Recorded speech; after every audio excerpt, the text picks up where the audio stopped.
Power isn't always about armies, money, or political office. Often, it's about something far more subtle: the ability to influence the human mind. Every day, whether in offices, families, relationships, or politics, people use psychological tactics, sometimes consciously, sometimes instinctively, to gain control over others. Most of us are unaware of it.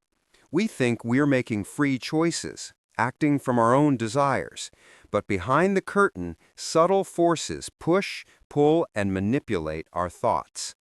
This is the realm of dark psychology, the study of persuasion, deception, influence, and manipulation. Not all of it is evil. Sometimes it's just survival. Sometimes it's leadership. But often, it is abuse of human trust.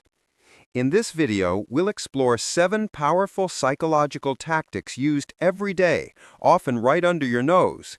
You'll see how bosses control employees, how lovers manipulate partners, how politicians command crowds, and how con artists take advantage of human weakness.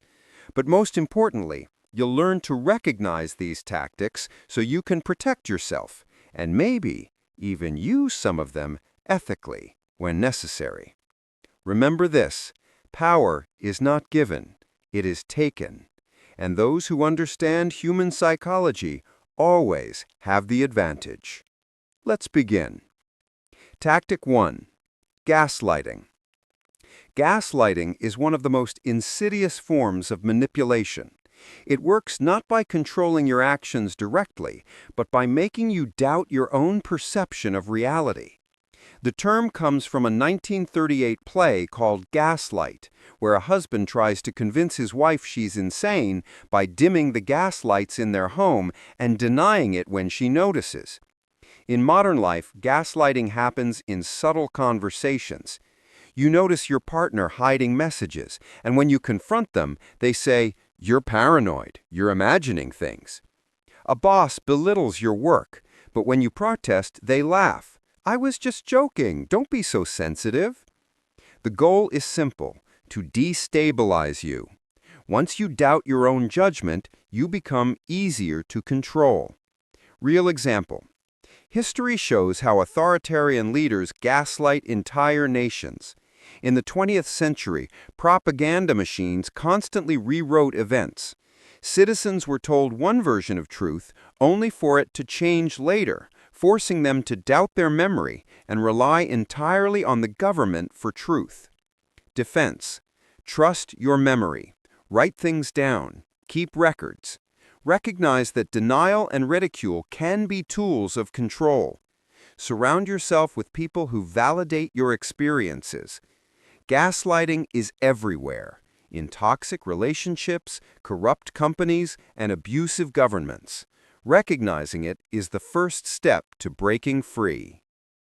Tactic 2. The art of silence. Powerful people often say very little. Why? Because silence shifts the burden of conversation onto the other person. In negotiations, silence makes the other side uncomfortable. They start revealing more than they should. In relationships, silence creates tension, making others crave validation. In leadership, measured silence projects authority. Machiavelli wrote that rulers must learn to mask their intentions.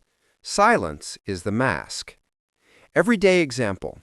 Your boss doesn't respond immediately when you suggest an idea. That silence makes you question yourself, and you often start explaining further, giving away more than you intended. Defense. Learn to be comfortable with silence. Don't rush to fill empty space with words. If someone uses silence on you, don't overshare. Wait them out. Silence is not weakness. It's often the strongest weapon in a conversation. Tactic 3. The foot in the door technique. This tactic relies on a psychological truth. Once we agree to something small, we're more likely to agree to something bigger later. Salespeople use it. Cult leaders use it. Even your friends use it. It starts with, "Can you do me a tiny favor?" and ends with you doing something much bigger. Classic example. In the 1960s, researchers asked people to place a small sticker about safe driving on their window. Weeks later, they asked the same people to put a giant sign in their yard. Most agreed because they had already said yes once. Defense: recognize when small requests are setting you up for bigger ones. Before saying yes to the bigger favor, pause and reevaluate. Ask, would I agree to this if I hadn't already agreed to the smaller thing? Tactic 4. The scarcity principle. Human beings want what they can't have. Marketers know this. Leaders know this. Manipulators know this. Scarcity makes things appear valuable. A product labeled "only 3 left in stock" suddenly feels irresistible. A person who withholds attention seems more attractive. A leader who is rarely seen seems more powerful. Real example. During wartime, governments deliberately ration goods not only for logistics, but also to create the illusion of scarcity, which makes citizens value even the smallest allowances. Defense. Ask yourself, do I want this because it's truly valuable or because it seems rare?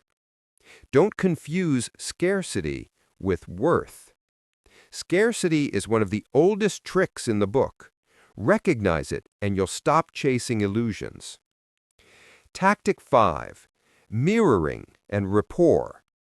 Mirroring is subtle. People copy your body language, tone, or words to make you trust them. It works because humans are wired to like people who are similar to us. Con artists use it to build instant trust. Politicians use it to appear just like the people. Even in dating, mirroring creates the illusion of connection. Example: a negotiator subtly copies your gestures, leaning back when you lean back, smiling when you smile. Without realizing, you feel they understand you. Defense: be aware when someone copies you too closely. Don't confuse familiarity with trust. Mirroring is powerful because it bypasses rational thought. It dives straight into human instinct. Tactic 6. The power of urgency. Urgency pushes people into making fast decisions, often against their best interest. Act now. Limited time only. This opportunity will vanish tomorrow. Leaders, salespeople, and manipulators all create artificial urgency to override logic with emotion. Example: during financial scams, people are told, invest today or lose the chance forever. Fear of missing out drives victims to act without thinking. How to defend yourself. When urgency is forced, pause. Delay the decision. Ask yourself, if this is truly valuable, why must I decide immediately? Urgency is the enemy of rational thought. The strong learn to resist it. Tactic 7. Divide and conquer. Perhaps the oldest strategy of power. Leaders, emperors, and bosses use it to weaken potential threats by keeping people divided. In workplaces, bosses create competition between employees so they never unite against management. In politics, rulers stir divisions among citizens so they never unite to challenge authority. Even in families, toxic parents pit siblings against each other to maintain control. Historical example: Julius Caesar mastered this. He never fought united tribes. He turned them against each other, then picked them off one by one. How to defend yourself. Notice when conflict benefits the manipulator more than the participants. Ask, who gains the most by keeping us divided? Build alliances instead of rivalries. Divide and conquer works because humans are tribal, but those who rise above tribal instinct become untouchable. Conclusion: these 7 tactics, gaslighting, silence, foot in the door, scarcity, mirroring, urgency and divide and conquer are everywhere. They are the hidden language of power. Sometimes they're used for survival, sometimes for manipulation, sometimes for leadership. The key is awareness.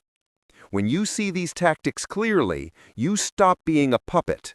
You gain the freedom to choose, to resist, or even to use them wisely yourself. As Machiavelli once wrote, "Men are so simple and so much creatures of circumstance that the deceiver will always find someone ready to be deceived." The question is, will you be the one deceived or the one who sees through the deception? If you found this video valuable, make sure to subscribe and share it with others who want to master the psychology of power. Because knowledge is power, and power favors the prepared mind.